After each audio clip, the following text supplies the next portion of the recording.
Stanley Druckenmiller, the billionaire super trader, slammed Treasury Secretary Janet Yellen during an on-stage discussion at last week's Robinhood Investment Conference, arguing that Yellen had failed to take advantage of the ultra-low interest rates we saw before the recent rate rise. He was quoted as saying, "When rates were practically zero, every Tom, Dick, and Harry in the U.S.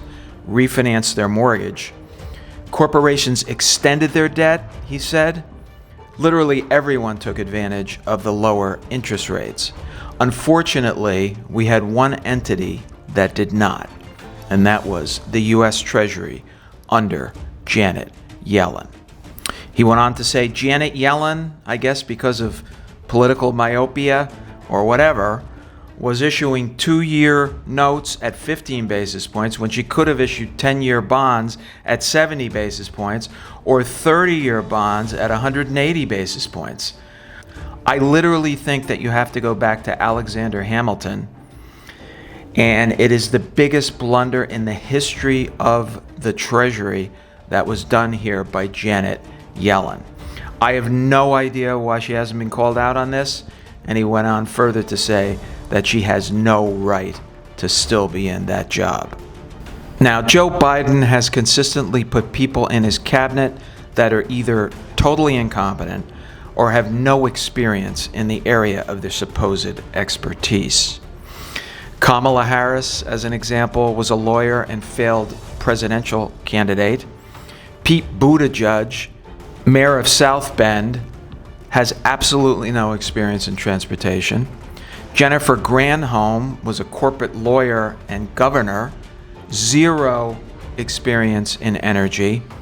And Mayorkas, to be honest with you, I don't know what his problem is.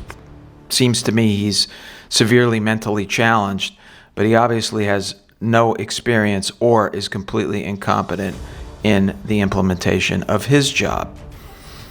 Since Yellen was a former Fed chairman for 4 years, you can't blame this one on inexperience. So incompetence seems to be the prevailing factor. Druckenmiller went on to say that when the debt rolls over in 2033, interest expense is going to be 4.5% of GDP if rates are where they are now.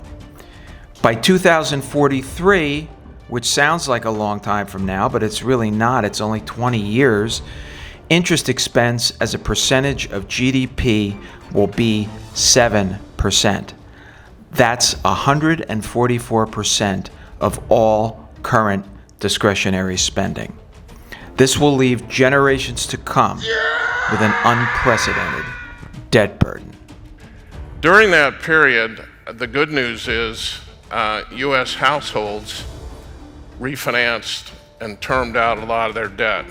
Amazingly, mortgage duration doubled during that period. So when rates were practically zero, every Tom, Dick, and Harry and Mary in the United States refinanced their mortgage. They extended, corporations extended. Unfortunately, we had one entity that did not, and that was the US Treasury. And Janet Yellen, I guess because political myopia, whatever, was issuing 2 years at 15 basis points when she could have issued 10 years at 70 basis points or 30 years at 180 basis points. I literally think if you go back to Alexander Hamilton, it was the biggest blunder in the history of the Treasury, and I have no idea why she has not been called out on this. She has no right to still be in that job. After that, every caddy I knew, every locker room person, everybody in America was refinancing their mortgages. Every corporation was extending their debt. Anyway, I'm rambling. Am I spitting yet for the front row? Yeah, I was going to say, I knew Janet Yellen would get it. Here's the consequences, folks. When the debt rolls over, by 2033, interest expense is going to be 4.5% of GDP if rates are where they are now. By 2043, sounds a long time, but it's really not, 20 years, interest expense as a percentage of GDP will be 7%. That is 144% of all current discretionary spending. Let me repeat that. Interest expense alone will be 144% at today's rate of all discretionary spending. So the politicians that are telling you and think they're not going to cut entitlements, it's just an outright lie. The numbers absolutely don't work. It's a fantasy. It's fantasy they're putting in. When I talk to my generation, I think, Paul, you're having the same problem. No one wants to sacrifice. Well, to me, we're not just, it wouldn't be sacrificing seniors, it would be sacrificing future seniors if we don't do something about it. But honestly, I think the math has gone crazy. Stanley Druckenmiller is one of the greatest traders of all time, and he has a very good understanding of finance and of the capital markets. His comments here suggest that this epic blunder of Janet Yellen will result in a tremendous debt burden for future generations. 144% of all current discretionary spending will be the burden that the debt service will represent by 2043. This will leave policymakers no choice but to tackle the elephant in the room, which we all know is entitlements.